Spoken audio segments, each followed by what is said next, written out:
alma, ela não tem sexo, o nosso corpo tem sexo, a nossa alma não tem. Então, nós temos funções masculinas e femininas na nossa alma. Olha, a mulher, ela tem que conhecer o talento dela. O que é o talento de todas as mulheres? A comunicação. E agora, já quero chamar aqui a minha convidada e os meus convidados, né? A gente sempre gosta de trazer novidades. Para hoje falar sobre a importância da mulher dentro da religião, da vida religiosa, do dia a dia, dessa espiritualidade que todos nós precisamos ter em família, entre amigos, no dia a dia. Mas qual o papel da mulher? Qual o papel da mulher? Mas antes de chamá-la, eu quero dar aqui o currículo dela. Eu sou fã dela, aliás, eu não, né? Eu, minha esposa, todo mundo lá em casa, quando ela aparece aqui na Rede Vida, a Néia já grita lá na cozinha, porque a televisão fica lá na cozinha. Bem, vem pra cá, que a Meire está no ar. É a Meire Câmia, gente, mas deixa antes de chamá-la, banda, vai preparando aí a introdução, porque ela é muito legal. Ela é teóloga, é palestrante, é psicóloga, é uma palestrante, psicóloga, mestre em administração de empresas, consultora organizacional, docente em MBA de gestão de pessoas, desenvolve palestras motivacionais e treinamentos diferenciados, aliando até a mágica. Ela é mágica, gente. Já falei que eu quero um programa aqui com ela, fazendo mágica aqui. Então, vem pra cá, minha querida amiga Meire Câmia! Nós vamos falar sobre a importância da mulher, né, nesse dia a dia da religiosidade, da religião. Né? Você é uma pessoa muito espiritualizada, Sim. você, sua mamãe. Olha, uma coisa que a gente tem que entender bem é que, assim, nós temos a nossa alma. Ela não tem sexo, o nosso corpo tem sexo, a nossa alma não tem. Então, nós temos funções masculinas e femininas na nossa alma e a gente precisa desenvolver as duas para poder sermos mais, viver em plenitude. Então, por exemplo, Deus, ele transcende o masculino e o feminino, porque ele tem os dois ali integrados. Esse é o nosso objetivo. O grande problema é que a gente ficou muito masculinizado. Vamos entender o que é isso. O que é função feminina e função masculina da alma? Por exemplo, a mulher feminina, ela une, a mulher unifica. Então, ela é simbolizada pelo útero, o útero acolhe, o útero, que nem uma mulher. A mulher, ela vai lá, ela dá um abraço, ela afaga, as mulheres são mais cooperativas. O homem, ele tem um lado oposto, né? Que, por exemplo, o homem é mais competitivo, a mulher é mais cooperativa, o homem é mais racional, a mulher é emocional. O homem, ele é mais arrojado, ele é mais empreendedor, vamos dizer assim, né? E a mulher é mais cuidadora. Então, o que acontece é que a nossa mente também funciona assim. A nossa mente intuitiva é feminina. E a nossa mente racional e científica é masculina. Então, o lado masculino da nossa mente, o que ele faz? Ele separa e classifica. É assim que a gente faz para estudar os animais. A gente bota um órgão para cá, para lá, a gente abre tudo, separa tudo, classifica, né? E aí, o que acontece hoje é que a nossa sociedade ficou extremamente masculina nesse sentido. Então, nós separamos tudo e aí a gente começa a ver a intolerância. Quando eu classifico, eu separo, como se você fosse diferente de mim, eu não unifico mais. E a mulher, olha só, ela deveria agrupar tudo isso, né? Quando a mulher não consegue fazer isso, nós temos, por exemplo, alguns adoecimentos, tanto no nível psicológico quanto no nível social, porque eu estou falando em vários níveis aqui. Então, se a gente pegar esses conceitos que eu estou falando, você vai ver no nível social, você vai ver no nível pessoal. Por exemplo, no nível psicológico, qual que é o objetivo de um ser humano? Ele tem que incorporar, desenvolver, primeiro, função feminina. O que é? Você poder se amar, você poder se nutrir. Então, a gente aprende pequenininho a comer sozinho, a se vestir, tomar banho, tudo isso que a gente chama de cuidado próprio. Mas o amor próprio, a autoestima, é algo que os pais deixam de ensinar para as crianças, e isso é função feminina. Por exemplo, Nonga, quando você está desanimado, quando você era pequeno, estava desanimado, a tua mãe vinha lá e falava assim, vamos, menino, levanta daí, não fica aí parado, não, vai lá, você consegue. Levanta essa cabeça. Isso, ela motiva. Então, nós deveríamos, para desenvolvermos a nossa psicologia, nos automotivarmos. A gente tem que fazer isso com a gente quando a gente não está bem. Isso é função feminina. Quando eu não consigo fazer isso, eu quero que o outro faça por mim. Então, a minha carência vai fazer com que eu pegue uma pessoa para me fazer feliz. Então, eu cobro do outro, coisa que eu não faço nem para mim, e começo a sugar do outro. Sabe aquele carente que sufoca? Então, aí eu me torno uma pessoa sufocante, tanto homens quanto mulheres, dependente emocionalmente, porque eu não desenvolvi função feminina. Tá? E no masculino, por exemplo, por que homens e mulheres têm que desenvolver o lado masculino? Porque, senão, não consegue ganhar dinheiro. Dinheiro está ligado à função masculina, a cobrar o dinheiro, a trabalhar, a fazer as trocas com o mundo. Então, por exemplo, uma mulher que não desenvolve esse aspecto é uma mulher que ela não tem iniciativa para nada. E um homem que não desenvolver também esse aspecto é aquele homem paradão, sabe? Ou seja, o equilíbrio Isso. é o essencial. Mas nós vamos... Meire, mas assim, né? Você é uma pessoa muito presente aqui na nossa querida Rede Vida de televisão. Você já viu o programa, me tornei fã do seu trabalho, né? Não vejo a hora de estar presente num lugar para te ver palestrando. Sim. Eu quero muito, é muito legal. Quero muito ouvir uma palestra, presencialmente, né? Mas você, como mulher, é claro, sim, você se sente, você dominou, você ocupou um espaço. Sim, né? sim. E você sabe dessa importância. Para aquela mulher que está em casa, que é de igreja, que quer pregar, que quer rezar, quer opinar, quer somar, mas ela fala, puxa vida, mas é tão difícil ocupar o meu espaço. Para essa mulher que está achando que é difícil. Olha, a mulher, ela tem que conhecer o talento dela. O que é o talento de todas as mulheres? A comunicação. Uma mulher, ela edifica ou ela destrói uma pessoa através da fala dela. As mulheres não têm noção o poder da fala dela. E olha, e muitas vezes ela usa a fala da pior maneira possível. Sabe como? Fazendo fofoca, falando mal dos outros, falando mal de si mesma, ela olha no espelho e só fala mal de si, fala, eu sou preguiçosa, eu não consigo fazer as coisas. E ela não abençoa através da fala. Então, mulher que está me ouvindo aí, usa o seu talento. Mulher, por exemplo, ela sempre vai unificar. Trabalha com alguém, chama as suas amigas, conversa, né? Então, acho que conversando e se relacionando, a mulher é boa para relacionar. Sabe por quê? Se você olhar as igrejas, olha como a mulher é importantíssima no crescimento espiritual. Isso é coisa de mulher, né? Por causa da união. Então, a ciência é mais masculina, a religião é mais feminina e mais intuitiva, porque é coisa da alma, é função da alma.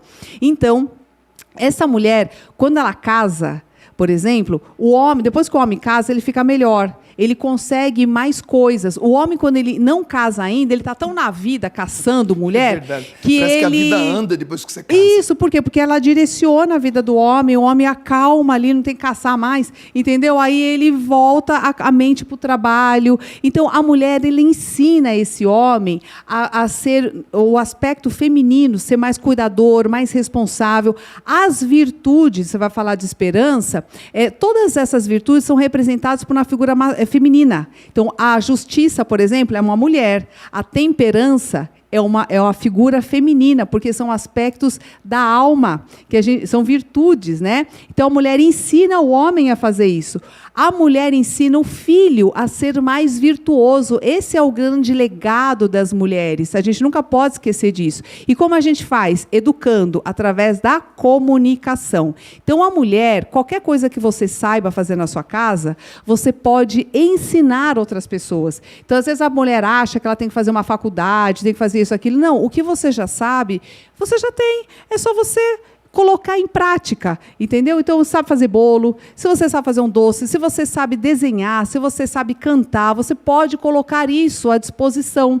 E você também pode ganhar o seu dinheiro com isso. E aí você trabalha o seu aspecto masculino. O que é? Você saber proteger o seu trabalho, cobrar o seu trabalho, ter dignidade, né, o merecimento com relação àquele dinheiro, e você vai se tornando uma mulher mais completa, porque você não vai ficando tão carente e tão dependente de uma outra pessoa, sabe? Aí você se torna completo, e não significa que você não vai viver com as pessoas. Não, ao contrário, é justamente por você se tornar mais autossuficiente, sem se masculinizar, sem ficar competindo com o homem, né? Porque esse é o problema da mulher. Ela acha que quando ela vai para o mercado de trabalho, ela tem que virar um homem. E não é assim, não precisa ser assim. Você não precisa abandonar a tua casa, não precisa abandonar a tua família, nem teus filhos, nada disso. A mulher, como eu já falei, ela unifica. Então, você vai juntar teu trabalho, a educação dos teus filhos, você vai continuar cozinhando para os seus filhos. Eu faço todas as refeições do meu filho, porque eu acho que é importante. Então, você pode fazer tudo isso, horários flexíveis. Aliás, as mulheres são as mais empreendedoras, sabia disso? Por quê? Porque mulher que empreende, monta o seu negócio, você tem horário livre para cozinhar a hora que você quiser. Se o seu filho ficar doente, você pode ir lá socorrer. E você não vai deixar de trabalhar. Então, usa a tua criatividade, que também é função feminina, né, para criar coisas que ajustem a tua vida para a vida que você deseja viver. Ô, Meire, quando você começou a sua carreira, né, graças a Deus já tem uma boa experiência nessa. É que, na verdade, eu já comecei bem pequenininha, com 2 anos, eu já fazia as mágicas, eu não sabia nem o que estava fazendo. Mas eu tenho os fotos no jornal, você acredita? Olha só. Eu, minha irmã, pequenininha, e crescemos assim no palco, mas depois eu fui virar psicóloga. Olha só, então vou te fazer uma pergunta, e você guarda aí, eu vou chamar um quadro, e depois você vai responder para nós. É o seguinte, a pergunta é, quando que você teve certeza da sua missão? Boa. Porque é bacana isso aí, né? A minha missão aqui na Terra, a minha razão de viver é essa. Isso. Segura aí. Está lembrado da pergunta? Claro que sim. Então, olha, eu perguntei antes do quadro, quando que a Meire teve certeza dessa missão dela. Ela, como mulher, faz a diferença onde está. Né? A gente percebe quando ela chega aqui no estúdio, tem um brilho diferente aqui, né? Com toda a sensibilidade da mulher. Mas é bacana você entender a razão da tua vida, né? Às vezes numa profissão, numa missão. Como é que foi com você? Dunga, você sabe que eu recebo essa pergunta assim várias vezes. As pessoas falam, Meire, eu não sei qual é a minha missão de vida, eu não sei qual é o meu talento, eu não sei qual é o meu propósito de vida. E eu vou dizer o seguinte, com tudo aquilo que eu já estudei e tudo aquilo que eu vivencio, eu vou te dizer, o nosso propósito da vida, ele não é uma coisa específica que está lá na frente, no futuro, não. O nosso propósito é o caminho. É o caminho, você só tem que ter uma direção, e a direção é simples. Todo ser humano tem uma única direção, que é se tornar uma pessoa melhor, o mais parecido com Jesus Cristo, com Deus, sei lá, o mais parecido, mais virtuoso. A gente só não pode morrer do mesmo jeito que a gente nasceu. A gente tem que morrer mais justo, mais honesto, uma pessoa melhor, porque esse é o verdadeiro legado. Agora, como eu vou fazer isso? É fazer no bolo? Qual é o meu talento? Olha, às vezes a pessoa tem multitalentos. E você, porque está numa profissão hoje, não precisa ficar nela o resto da vida, não. Você pode fazer um pouquinho agora, o ciclo acabou a experiência ali, tua alma vai te chamar para uma outra coisa. Então, você vai ver, às vezes, a história de vida da pessoa, você fala assim, nossa, eu comecei na padaria, depois eu fui fazer filmagem, daqui a pouco... Umas coisas nada a ver, assim. Mas você vai vendo que a trajetória da vida da pessoa foi sendo construída para o próximo patamar. Então, tudo aquilo que você já viveu na vida só está te preparando para o próximo passo. Não importa o que você faz, o importa é como você faz. Então, se você tornar sagrado, se você sacraliza cada ato que você faz, faz com amor. Sacralizar é só fazer com amor. Seja lá varrendo um chão, lavando uma louça, louça, se você coloca este amor no que você faz, você está colocando consciência. Porque onde você põe o seu amor, você coloca a sua energia, você investe naquilo e aquilo prolifera. A gente não percebe a extensão de um ato ou de uma palavra que sai da nossa boca. Olha, às vezes você não percebe, mas a tua existência faz diferença. A gente não percebe. E, olha, acho que por não perceber, nós pecamos nesse sentido de, muitas vezes, viver uma vida desleixada demais, achando que ninguém está olhando. E não dá tanto valor, às vezes, para um talento que a gente tem. E, às vezes, sabe qual é o talento que a pessoa tem? Ouvir o outro. Às vezes, isso é um talento. Como faz falta, hoje em dia, alguém que nos escute? Porque ninguém quer mais ouvir. Entende? Então, a pessoa fala assim... antigamente, as pessoas falavam assim, Dunga, como é que você está? Hoje em dia, a pessoa fala, e aí? Sabe por quê? Porque ele não quer saber do seu problema. Eu não quero perguntar como é que você está, porque que a pessoa que você fala, né? Aí a pessoa não quer ouvir, entende? Então, as pessoas estão tão cheias de si mesmas, quer dizer, dos seus próprios problemas, seus próprios desejos, o seu mundo egóico está tão grande, tomando a pessoa como um todo, que ela não tem nenhum espacinho para o outro. E, olha, o legado da vida, né, a gente vai deixando na troca. Então, muitas doenças emocionais, elas acontecem justamente porque a atenção da pessoa fica voltada demais para si. Porque a hora que você consegue fazer o fluxo, que é o dar e receber com o próximo, aí você já cumpre o seu propósito de vida. Os teus frutos estão indo em direção a outra pessoa. Então, uma forma bem legal de você ter sanidade mental, espiritual, psicológica, tudo, sabe como é que é? Você se comprometendo com alguma outra pessoa. Ou seja, tem gente que fala assim, não, eu tenho um compromisso, eu vou lá na missa, eu limpo minha casa, eu falo, não, mas isso não é um compromisso com outra pessoa, isso é uma coisa que você faz por você. Essas coisas acontecem, você indo ou não, eu quero uma coisa que você faça pelo outro, e que, se você não estiver lá, faz diferença. Então, dá uma aula de alguma coisa, faz uma caridade, isso, entende? Eu sempre, nas minhas pregações, né, enquanto a gente ou dá uma palestra ou faz uma pregação, as duas coisas estão muito próximas uma da outra, né? Eu sempre digo assim, enquanto você espera o seu milagre, espere o seu milagre cooperando com o milagre do outro. Isso. Né? Enquanto você espera o seu, trabalha no outro também. Né? Exato. Enquanto você está vivendo a condição de esperar alguma coisa, mas também vamos esperançar, né? Vamos fazer algo enquanto se espera. É muito bonito isso. E, Dunga, você se envolver com a alegria do outro também. Claro, e foi aí, assim, que eu descobri qual era o meu propósito. Foi fazendo o meu propósito, todos os dias. Então, se você entrar nesse caminho, não importa se você está sendo remunerado agora ou não, não importa o que você faça ou não, assim, o que você está fazendo, se é para muita gente ver ou para pouca gente ver, não importa. Mesmo cuidando de uma pessoa na tua casa, que precisa de você, mesmo fazendo isso, você já está no propósito. E ali, quando você presta atenção nisso, faz com carinho, você vai descobrindo a cada dia, porque esse propósito vai se renovando, a tua missão de vida. Ela está acontecendo aqui, ó, não está lá no futuro, está no momento presente. Viva o hoje, bem feito, que esse propósito já está entrando em você. Outra coisa, tudo preparado. Você, eu sou bem mais, mais vivido. Né? Eu tenho 58 anos. Então, o que acontece? Nossa, eu estou com 50. Mas, então, eu estou vivendo, creio eu, a impressão que eu tenho, é que tudo que eu plantei lá atrás é como se estivesse convergindo na minha direção. Sim. É uma coisa interessante. Amizades de antigamente, uma boa atitude, uma boa escolha. Né? Parece que fez a volta e está vindo assim na minha direção. Isso é uma lei. É bacana isso. É uma lei do universo.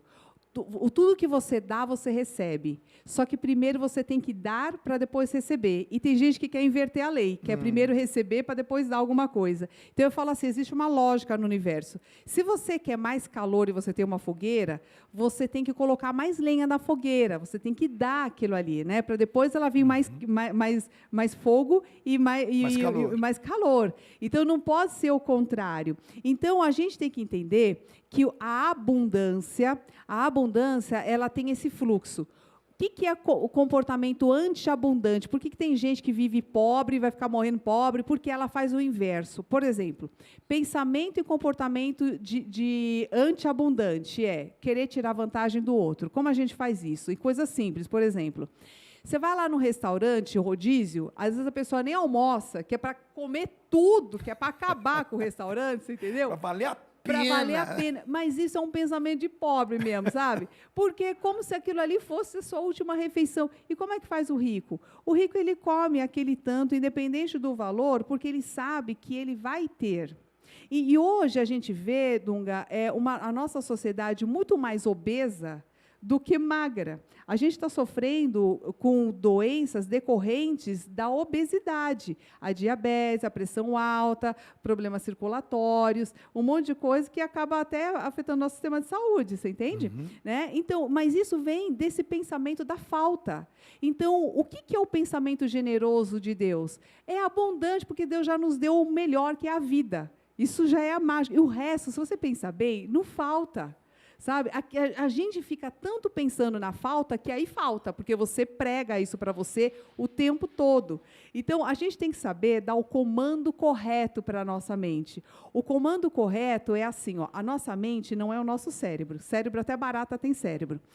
Agora, a mente é o que comanda o cérebro e a mente é o que está em cada célula do teu corpo, que você vibra, a sua certeza, a sua fé. Então, por exemplo, a partir do momento que você aceita algo, o seu sonho, a sua esperança, e você vibra isso, tua mente e o teu corpo passam a agir em função disso.